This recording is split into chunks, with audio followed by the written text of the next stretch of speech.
now, with or without the girl and members of our family, we're going to take them to the police and hand them over to the police. The general public at large were at shock when a video was circulated on the internet of the assault of a Nigerian copper by the Vigilante group in Anambra State named Operation Udogaji or Agu Nejemba. And since then, there's been outcry that these men should be brought to book. And so the Anambra State Vigilante Commission had actually paraded these 8 men, and they intend to hand them over to the police for proper investigation and charging them to court. After that, we'll listen to the lady's part of the story and also a professor here who is against state security. Subscribe for more. I myself and my co-coppers were just in our coppers lodge, charging our phones, minding our own business as youths that we are, as usual. So we had a knock on the door, and at first we thought it was a neighbor's door because it was a 3-story building with a lot of flats, a lot of rooms. So we actually thought it was a neighbor's door that was being knocked on. So we ignored the first time. Until we heard it again, but this time it was way more aggressive, and it was like the person on the other end was angry about being ignored. So I said, okay, let me go and check if it's our door that is being knocked or who is at the other end. Even before I got to the door was kicked in. If I had even made a step further, the door would have hit me in, and only God knows what. So on the other end of the door, I saw a masked man with a gun. Don't know what type of gun, and he wasn't wearing any form of uniform, whether military or just plain uniform. He wasn't wearing no form of identification. At first I was afraid that it was an armed robber, until I heard him say, all of you outside. That was when I summoned a little courage and was like, outside as how? All of us here are coppers. All of us in this room, this particular room you kids in, all of us here are coppers. It was the event of this argument. My colleagues came out and was like, what's going on? And then I told them that he's asking us to come outside for reasons he didn't explain. He didn't even introduce himself or tell us where he's coming from. So my colleague was like, all of us here are coppers. If you want to even say our ID card, he went inside, got his ID card, and even told the others to bring out their ID card and everything for identification, just to clear ourselves. But they ignored, even forced themselves inside our rooms, packed our laptops, our phones, and everything. And they became very, very aggressive. That what gave us rights? What kind of stupid coppers that were doing Yahoo, were doing this and that inside the room? And we're even trying to explain ourselves, even those of us that were not with our ID cards because we came from our PPA. We're even offering to show them our portal, our NYC portal, as evidence that we're coppers, we are serving coppers. They ignored everything and forced us downstairs, pushed us, like, they almost pushed me down the staircase, telling me that I'm the one that is even having mouth. That what gave me rights as a woman to challenge them. So when we got downstairs, we saw their vehicle. That was when we even identified that, these people are Anambra Vigilante group, Babi Udogashi. That was what was written on the vehicles that we saw outside. So when even if you want to force us, even if you want to go with you, we should at least call somebody, either our LGI or we should call our proprietor so that they will know that we are going somewhere with people, because you didn't introduce yourself. We don't even know you. We don't know where you are taking us, so we can't just follow you like that. That was when they started beating me. That what gave me the right, what gave me the mouth to confront them, to tell. They even went ahead to tell us that if we even call anybody or if we contact anybody, that they are going to smash our phones on the floor. They beat me, tore my clothes on my body. Even my colleague that was pleading with them that you cannot be hitting a lady like this. About 5, how many of them they hit out with an iron rod. And why we should be pleading on my behalf? Okay, let them at least let me change before following them. They forced me into the vehicle, was even pressing my neck inside the vehicle, slapping me, doing all sorts of nonsense. I don't think there's any way to shape mouth about what happened. To use a Nigerian expression, shaping mouth. I don't think there's any way to shape mouth about what happened to that young lady. It's disgraceful, it's criminal, it's dehumanizing. Nobody should be treated like that, whatever the reason is. Whatever the reason is.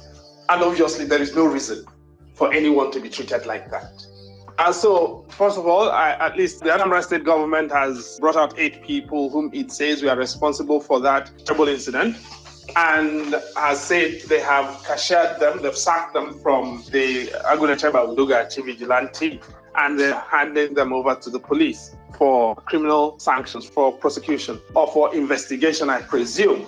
Now, of course, under the Constitution, the Attorney General has ultimate control of criminal proceedings, and my presumption, therefore, is that the police will work under the authority of the Anambra state government to ensure proper accountability for what transpired. My hope also is that without prompting, the Anambra state government will actually issue a formal apology to the young woman with full compensation before it goes to court. To be perfectly honest with you, there is no way to remedy the kind of thing that's happened to that woman, okay, that young woman. But at least if the government can offer her a full apology, as well as some form of compensation, at least it will begin to show that they take the issue seriously in this particular case, but also that they take seriously the need to address that pathology. Now, addressing that pathology really is the issue. I've told you, I think, on these spaces, I personally am opposed at this particular time in our political evolution to state police because of these kinds of things. When states maintain militias and you are unable to standardize training and doctrine for them, these things are going to be par for the course. And my hope is that people from other states here tonight can at least testify to their own experiences of these state-sponsored militias, which is, in my view, what they are increasingly sprouting all over the country. In called Hisba, Jigawa State has its own. So different states have got their own militias under different guises. Of course, in Southwest is Amoteku. Now, everyone will have stories of abuses by these state-sponsored militias. And that is because the state-sponsored militias don't operate under a scheme that is regulated by anybody. And there is no framework of training and doctrine that standardizes their operational modalities or subjects them to standardized mechanisms, modus operandi. So they simply do whatever they want and enjoy political power. And of course, in political season, which is what a state like Anambra is entering now, the pressure for them to enjoy enhanced political cover is greater. And therefore, they think they can get away with murder quite literally. I mean, in the Nigerian police force, it's difficult enough to maintain training and doctrine standards. And largely because the system of training and doctrine in the police training schools has essentially collapsed. Because you had the police training college and you would go from there through the staff college and over time, as you progress up the ladder, you get exposure to better training, and as a result, greater professionalism and professionalization, right? But that does not exist with these militias. There's no command structure.